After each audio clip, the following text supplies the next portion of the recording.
British ആധിപത്യത്തിന് മുമ്പുള്ള മലബാറിൻ്റെ സാമൂഹ്യ വ്യവസ്ഥയെ നമ്മളിപ്പോൾ പരമ്പരാഗത മലബാറിൻ്റെ സാമൂഹ്യ വ്യവസ്ഥ എന്നാണ് പലപ്പോഴും വിശേഷിപ്പിക്കാറുള്ളത്.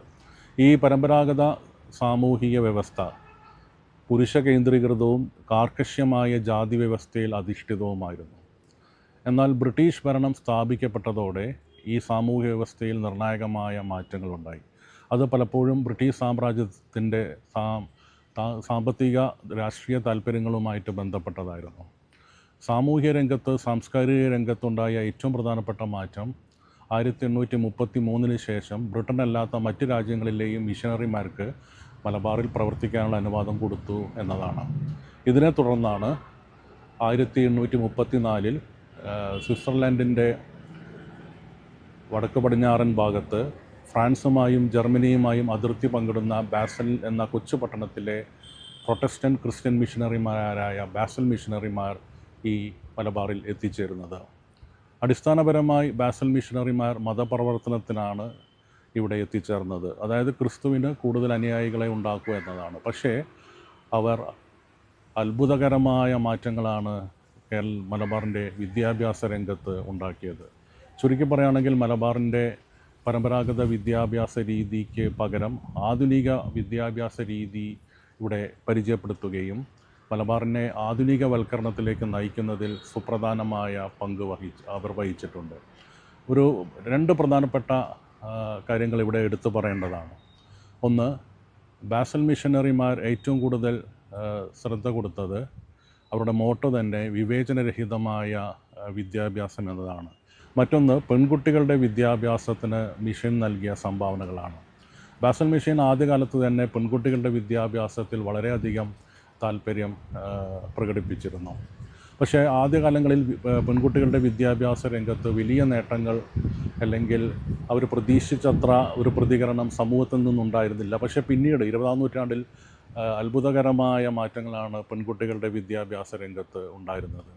ബ്രിട്ടീഷ് ആധിപത്യത്തിന് മുമ്പ് വീട്ടിൻ്റെ വരാന്തയിൽ പോലും വന്നിരിക്കാൻ പറ്റാത്ത പെൺകുട്ടികൾ വീട് വിട്ട് സ്കൂളിലോ കോളേജിലോ പോയി പഠിക്കുകയും ആ വിദ്യാഭ്യാസം ഉപയോഗിച്ച് ജോലി നേടുകയും സ്വന്തമായ സാമ്പത്തിക സ്ഥിരത ഉണ്ടാക്കാനും അവർക്ക് സാധിച്ചു. ഇത് സ്ത്രീകളെന്ന നിലയിൽ അവരുടെ അസ്തിത്വം ഉറപ്പിക്കാൻ സഹായിച്ചത് ബാസൽ മിഷൻ്റെ സ്കൂളുകളായിരുന്നു എന്ന് പറയുന്നതിൽ യാതൊരു തെറ്റുമില്ല. 1909 ആണ് ഇന്നിപ്പോൾ ഞാനിരിക്കുന്ന മലബാർ ക്രിസ്ത്യൻ കോളേജ് രൂപം കൊണ്ടത്. ഇതിൻ്റെ ആദ്യത്തെ പേര് മലബാർ ക്രിസ്ത്യൻ കോളേജ് എന്നായിരുന്നില്ല, BGM കോളേജ് എന്നായിരുന്നു, ബാസൽ ജർമ്മൻ മിഷൻ കോളേജ്. ഈ കോളേജിനും ഒരു സുപ്രധാനമായ ചരിത്രമുണ്ട്. 1848 കല്ലായിയിൽ സ്ഥാപിക്കപ്പെട്ട ഒരു പ്രീ പ്രൈമറി സ്കൂളാണ് ഇങ്ങനെ ഒരു കോളേജായി പിൽക്കാലത്ത്, അതായത് 1909 രൂപാന്തരം പ്രാപിച്ചത്. BGM കോളേജിലെ രണ്ട് പ്രധാനപ്പെട്ട പൂർവ്വ വിദ്യാർത്ഥികളാണ് മലബാറിൻ്റെ കേരളത്തിൻ്റെ നവോത്ഥാന രംഗത്തെ വിപ്ലവകാരിയായ പരിഷ്കർത്താവ് സഹോദരൻ അയ്യപ്പൻ. 1911-13 കാലത്താണ് സഹോദരൻ അയ്യപ്പൻ മലബാർ ക്രിസ്ത്യൻ BGM കോളേജിലെ വിദ്യാർത്ഥിയായിരുന്നത്. MK സാനുമാഷ് സഹോദരൻ അയ്യപ്പൻ്റെ ജീവചരിത്രം എഴുതിയിട്ടുണ്ട്. അതിലൊരു അധ്യായം അദ്ദേഹത്തിൻ്റെ കോളേജ് ജീവിതത്തെക്കുറിച്ചാണ്. അന്ന് BGM കോളേജിൽ നിലനിന്നിരുന്ന ദൈഷ്ണിക അന്തരീക്ഷമാണ് സഹോദരൻ അയ്യപ്പൻ എന്നൊരു പ്രക്ഷോഭകാരിയെ രൂപപ്പെടുത്തിയത്. പിന്നീട് മറ്റൊരു വ്യക്തിത്വം 1914-15 കാലത്ത്, ഒന്നാം ലോക യുദ്ധകാലത്ത് BGM കോളേജിൽ പഠിച്ച മലബാറിൻ്റെ സ്വാതന്ത്ര്യ സമര ചരിത്രത്തിലെ ഇതിഹാസമായ മുഹമ്മദ് അബ്ദുറഹിമാൻ സാഹിബാണ്. അങ്ങനെ BGM കോളേജ് 10 വർഷം മാത്രമേ ആ പേരിൽ കോളേജ് നിലനിന്നുള്ളൂ. ആ കോളേജിൻ്റെ രണ്ട് പ്രധാനപ്പെട്ട വ്യക്തിത്വങ്ങളായിരുന്നു, പൂർവ്വ വിദ്യാർത്ഥികളായിരുന്നു സഹോദരൻ അയ്യപ്പനും മുഹമ്മദ് അബ്ദുറഹിമാൻ സാഹിബും. ഇത് ബ്രിട്ടീഷ് ഭരണകാലത്ത് മലബാറിൻ്റെ ആസ്ഥാനം കോഴിക്കോടായിരുന്നു. കോഴിക്കോട്ടെ ഏറ്റവും പ്രധാനപ്പെട്ട ഉന്നത വിദ്യാഭ്യാസ കേന്ദ്രമായി മലബാർ ക്രിസ്ത്യൻ കോളേജ് വികസിച്ചു. നഗരത്തിൻ്റെ ഒരു അടയാളമായിരുന്നു ബ്രിട്ടീഷ് ഭരണകാലത്തും അതിനുശേഷവും Malabar Christian college. Malabar Christian college എന്ന വിദ്യാഭ്യാസ സ്ഥാപനം മലബാറിൻ്റെ സാമൂഹ്യ വ്യവസ്ഥയിൽ പിന്തള്ളപ്പെട്ടു പോയ, പലപ്പോഴും തീണ്ടൽ ജാതി എന്ന പേരിൽ മുദ്രകുത്തപ്പെട്ട തീയ സമൂഹത്തിൻ്റെ ഉയർച്ചയ്ക്ക് വളരെ പ്രധാനമായൊരു പങ്ക് വഹിച്ചു. ഇവിടെ വിദ്യാഭ്യാസം നേടിയിരുന്നവരിൽ മഹാഭൂരിപക്ഷവും തീയ സമുദായത്തിൽ പെട്ടവരായിരുന്നു.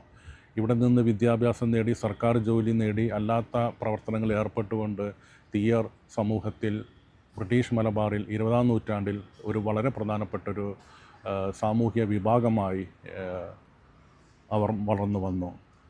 കോഴിക്കോട് റീജിയണൽ ആർക്കൈവ്സിലെ ഒരു രേഖ, ആ രേഖയെക്കുറിച്ച് പറയുകയാണെങ്കിൽ 1911 ഡൽഹി ദർബാറുമായി ബന്ധപ്പെട്ടൊരു രേഖയാണ്. അതായത് ഡൽഹി ദർബാർ മലബാറിൽ ബ്രിട്ടീഷ് ഭരണകൂടം ആഘോഷിക്കുന്നു. ആ സമയത്ത് ഒരു ആലോചന യോഗം നടക്കുന്ന സമയത്ത് ഇവിടുത്തെ തീയ പ്രമാണിയായ കോഴിക്കോട് നഗരത്തിലെ ഏറ്റവും വലിയ ധനാഢ്യനായ തീയ പ്രമാണി കല്ലിങ്കൽ മഠത്തിൽ രാരിച്ചൻ മൂപ്പൻ ഒരു അഭ്യർത്ഥന ബ്രിട്ടീഷ് ഭരണകൂടത്തിന് മുന്നിൽ വെക്കുന്നു. ആ അഭ്യർത്ഥന എന്തെന്ന് വെച്ചാൽ, ബ്രിട്ടീഷ് രാജാവ് ജോർജ് അഞ്ചാമൻ്റെ ഇന്ത്യ സന്ദർശനത്തിൻ്റെ സ്മരണക്കായി തീയ ക്ഷേത്രമായി, അതായത് ശ്രീനാരായണ ഗുരു പ്രതിഷ്ഠിച്ച ശ്രീകണ്ഠേശ്വര ക്ഷേത്രത്തിൻ്റെ പേരിൽ മലബാർ ക്രിസ്ത്യൻ കോളേജിലെ ഒരു വിദ്യാർത്ഥിക്ക്, തീയ വിഭാഗത്തിൽപ്പെട്ടൊരു വിദ്യാർത്ഥിക്ക് സ്കോളർഷിപ്പ് ഏർപ്പെടുത്താനുള്ളതാണ് ആ നിർദ്ദേശം. ശ്രീനാരായണ ഗുരുവിൻ്റെ വിദ്യ കൊണ്ട് പ്രബുദ്ധരാവുക എന്നൊരു ആശയമാണ് ഇവിടെ കല്ലിങ്കൽ മഠത്തിൽ രാരിച്ചൻ മൂപ്പൻ നിർവഹിക്കുന്നത്. അതിന് വേദിയാവുന്നത് മലബാർ ക്രിസ്ത്യൻ കോളേജും. അപ്പോൾ സമൂഹത്തിൻ്റെ പാർശ്വവൽക്കരിക്കപ്പെട്ട സാമൂഹ്യ വിഭാഗങ്ങൾക്ക്, തീയർക്ക്, ചെറുമർക്ക്, പറയർക്ക്, പുലയർക്ക് ഒക്കെ വിദ്യാഭ്യാസം നൽകുന്നതിൽ ഈ ഉന്നത വിദ്യാഭ്യാസ സ്ഥാപനം വലിയൊരു പങ്ക് വഹിച്ചിട്ടുണ്ട്. ചുരുക്കി പറയുകയാണെങ്കിൽ, ചലനമറ്റ് കിടന്നിരുന്ന മലബാറിൻ്റെ സാമൂഹിക വ്യവസ്ഥയെ ചലിപ്പിച്ച് ഇരുളുമൂടി കിടന്നിരുന്നൊരു കാലത്ത് വിവേചനരഹിതമായ വിദ്യാഭ്യാസം എന്ന വിപ്ലവകരമായ ആശയം ഉയർത്തിപ്പിടിച്ച് മലബാറിൻ്റെ ചലനമറ്റ സാമൂഹിക വ്യവസ്ഥയെ ചലിപ്പിച്ച ആധുനികവൽക്കരിച്ചതിൽ പ്രധാന പങ്ക് ബാസൽ മിഷനറിമാർക്കും ഉണ്ട് എന്നത് നമുക്ക് നിഷേധിക്കാനാവാത്ത ചരിത്ര സത്യമാണ്.